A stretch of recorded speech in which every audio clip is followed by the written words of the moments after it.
बड़वानी में एकलव्य आदर्श शासकीय विद्यालय कन्या छात्रावास की छात्राओं ने वार्डन पर गंभीर आरोप लगाते हुए कलेक्टर ऑफिस के गेट पर धरना दिया है। छात्राओं का आरोप है कि वार्डन उनके साथ भेदभाव करती है, जिसके विरोध में वे स्कूल से पैदल चलकर कलेक्टर ऑफिस तक पहुंची। मामला बड़वानी के एकलव्य आदर्श शासकीय विद्यालय कन्या छात्रावास का है। यहाँ की छात्राओं का कहना है कि वार्डन उनके साथ आर्ट और साइंस की छात्राओं में भेदभाव करती है। छात्रा नेहा सोलंकी का आरोप है कि वार्डन उन्हें पढ़ाई के लिए प्रोत्साहित करने के बजाय अपमानजनक बातें कहती है और सफाई जैसे काम करने के लिए मजबूर करती है। वहीं साइंस की लड़कियों को प्राथमिकता दी जाती है। छात्राओं का कहना है कि जब उनके परिजन मिलने आते हैं तो उन्हें लंबे समय तक बाहर खड़ा रखा जाता है और उनसे सम्मानजनक व्यवहार नहीं किया जाता। यहाँ तक कि जरूरी पारिवारिक कारणों पर छुट्टी भी रद्द कर दी जाती है। धरने में बादल गिरा से छात्र संघ बड़वानी ने भी समर्थन दिया। छात्र संघ का कहना है कि आदिवासी समाज के बच्चों के साथ भेदभाव बर्दाश्त नहीं किया जाएगा। जब तक छात्राओं की मांगें पूरी नहीं होती, संघ उनका साथ देगा। हमारे आदिवासी भाई बहनों के साथ अन्याय हो रहा है। जब तक न्याय नहीं मिलेगा, हम छात्रों के साथ खड़े रहेंगे। फिलहाल छात्राओं का धरना जारी है और वे अपनी मांगों पर अड़िग हैं। अब देखना होगा कि प्रशासन इस मामले में क्या कदम उठाता है। JTV न्यूज के लिए बड़वानी से संजय बामनिया की खास रिपोर्ट। क्या नाम है आपका? नंदनी अलावा। आपका कौन सी क्लास की? 11th science. कौन सा छात्रावास में आप जो है? कन्या छात्रावास। आज यहाँ बड़वानी जो कलेक्टेड जो आप आए ना, क्या उद्देश्य आपका? भेदभाव हो रहा है, बहुत ज्यादा अत्याचार हो रहा है। हमारी अधीक्षिका हम पे बहुत ज्यादा अत्याचार करती है। अधीक्षिका का क्या नाम है? नितिशा वर्मा। अच्छा, कब से अत्याचार चल रहा है? ये शुरू से ही चल रहा है, पर उन्होंने सबको डराया है कि कुछ भी बोला तो मैं TC दिलवा दूंगी। और मैं नेस्ट से आई हूँ, मैं सेंट्रल गवर्नमेंट की टीचर हूँ। कलेक्टर की भी औकात नहीं है कि मेरे को निकाल सके, ऐसा हमको बोला। और कोई समस्या है इसके अलावा? बहुत सारी समस्या। बच्चों को अपशब्द बोलती है, छोटी छोटी गलतियों पे हाथ उठाया है।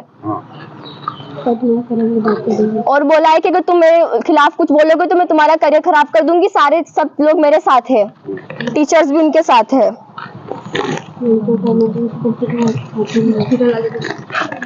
लड़कियों को जब कुछ इमरजेंसी होती है और कुछ प्रॉब्लम होती है तो वो कभी नहीं आते हैं, हमेशा किसी और पे बात डालते हैं, हाउस मिस्ट्रेस को बोलते हैं और हमेशा आप छूट जाते हैं हर बात से। नहीं आते, आज तक कभी देखने नहीं आया।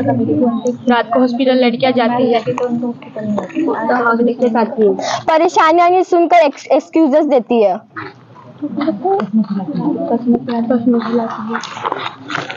और इसके लिए कोई समस्या?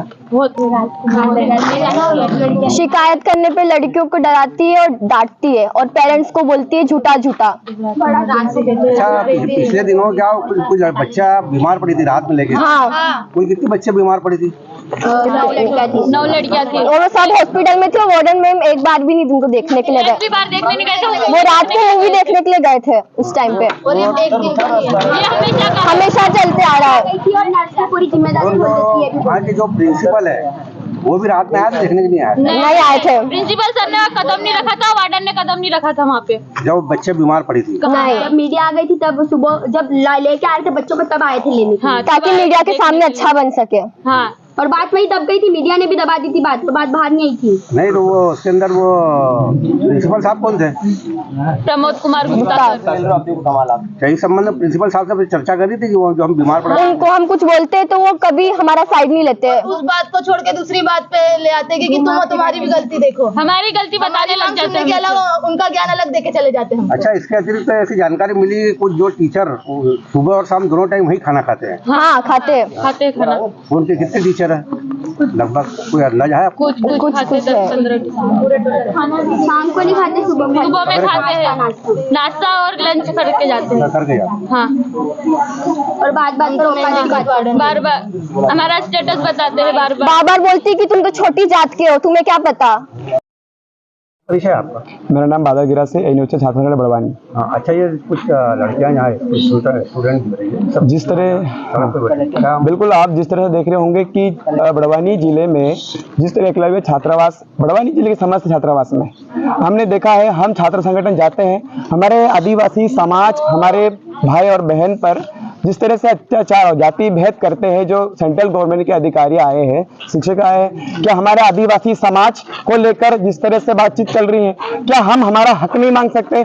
हमारे आदिवासी समाज को लेकर टिप्पणी करने वाले जिस तरह से अधिकारी है और बच्चों का कहना है कि जो स्पोर्ट्स की नियम है तुम्हारी हम वो नहीं करेंगे, सपोर्ट नहीं करेंगे, उसका कुछ बच्चों की समस्या है, आप जिस तरह देखेंगे लड़कियों पर हम तुम्हारा वो नहीं लेंगे बता रहे हैं। और मांगे नहीं होती, जब तक छात्रों की मांगे नहीं होती तब तक हम छात्र संगठन छात्रों के साथ हमेशा बैठे हैं और बैठ के रहेगा। जब तक बच्चों की मांगे नहीं है तब तक हम बैठेंगे।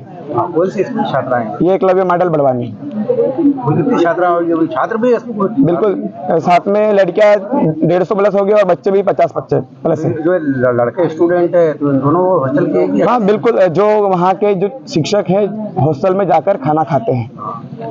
कुल संख्या मालूम है इसकी? कहने 5-6 लोग बता रहे हैं खाना खाते हैं वहाँ हॉस्टल में। और इसके अतिरिक्त जो बच्चा है वो ये उनके जो अधीक्षिका है वही है? बिल्कुल बिल्कुल दोनों बिल्कुल अलग अलग है, बॉयज के अलग है, गर्ल्स के अलग है। बाईस के कौन से अधीक्षिका है? वो बताइए, बच्चों को बताए, मैं तो इतना जानता नाम आपका? नेहा सोलंकी, कहाँ के निवासी हो? चेरवी। वर्तमान में जो कौन से स्कूल के स्टूडेंट हो? एकलव्य आदर्श आवास विद्यालय बड़वानी, छात्रावास कौन सा है? कन्या छात्रावास। आज जो बड़वानी सड़क पर बैठे हुई थी लड़कियां आपके साथ में पूरे हॉस्टल की लगभग वो कितनी 100 के लगभग होगी, क्या समस्या क्या आपकी?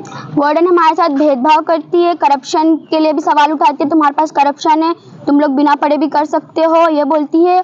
और आर्ट्स और साइंस में भेदभाव करती है। आर्ट्स की लड़कियों को बोलती है कि तुम्हारा कुछ काम नहीं है, तुम तो पढ़ती नहीं हो, तुम लोग जब झाड़ू लगाओ। और साइंस की लड़कियों को बड़ा करती है, आर्ट्स की लड़कियों को नीचा दिखाती है, भड़काती है। और जब पेरेंट्स आते हैं तो पेरेंट्स के साथ दुर्व्यवहार करती है, पेरेंट्स को बहुत ऊंचे आवाज में बात करती है।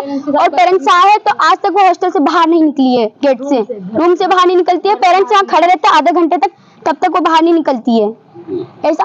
और अगर वो बात की उससे बदतमीजी से ही बात की है। और ऐसा है वो बच्चों के साथ भेदभाव करती है। जिस लड़की को अच्छा लगती है उसके पेरेंट्स के साथ बहुत अच्छी रहेगी, और जिस लड़की को अच्छा नहीं लगती है उसके साथ बहुत भेदभाव करेगी, उसको छुट्टी नहीं देगी, उसको बहुत तड़पाती है, रुलाती है और बोलती है कि जाके रूम में जाके रो ले। बहुत सी लड़कियों को बोला है, यहाँ पे खड़ा कर देंगे हम। और स्कूल से हमको जब छुट्टी मिलती है, हाउस मिस्ट्रेस हमको छुट्टी देती है, तो बोलती है कि तुमको छुट्टी कैसे दी? वो हाउस मिस्ट्रेस से छुट्टी कैंसिल करवा देती है हमारी, और हाउस मिस्ट्रेस को सहारा ढोल देती है। जब हमको इमरजेंसी पड़ती है नाइट में तो नर्स जाती है, या फिर हाउस मिस्ट्रेस को रात में इमरजेंसी में बुलाया जाता है और वो लड़की रात में इमरजेंसी हाँ, और लड़कियों को भेजा जाता है कि तुम साथ में जाओ। चाहे लड़कियां वहाँ एडमिट हो तब पर वो नहीं आएगी, हाउस मिस्ट्रेस को भेजेगी। एग्जाम होगी तो भी उसके साथ लड़की ही जाएगी, लड़की हाँ, का पेपर। चाहे मेन एग्जाम बैठी हो तो भी लड़की जाएगी वहाँ पे। फैमिली में किसी की डेथ हो जाती तब भी घर जाने नहीं देते। अगर बहुत इमरजेंसी होती फिर भी घर नहीं जाने को मिलता। और 12 बोले तो बोलते कि तुम्हारे 12 में क्या जरूरत है, और डेट होती है तो घर में डेट होती है तो बोलते कि इतने दिन तुम क्या करती हो, तुम्हारे यहाँ जाने से रुक नहीं रहता है कुछ। वहाँ पे डेट होती है फैमिली में, तब तक नहीं जाने देती है वो हमको। अच्छा, पूर्व में प्रिंसिपल के साहब से शिकायत करी थी इस संबंध में? करी थी, बात आगे गई नहीं हमारी। JTV न्यूज से जुड़े रहने के लिए हमारी खबरों को लाइक और शेयर करें, हमारे चैनल को सब्सक्राइब करें और अपडेट रहे हर छोटी बड़ी खबरों से।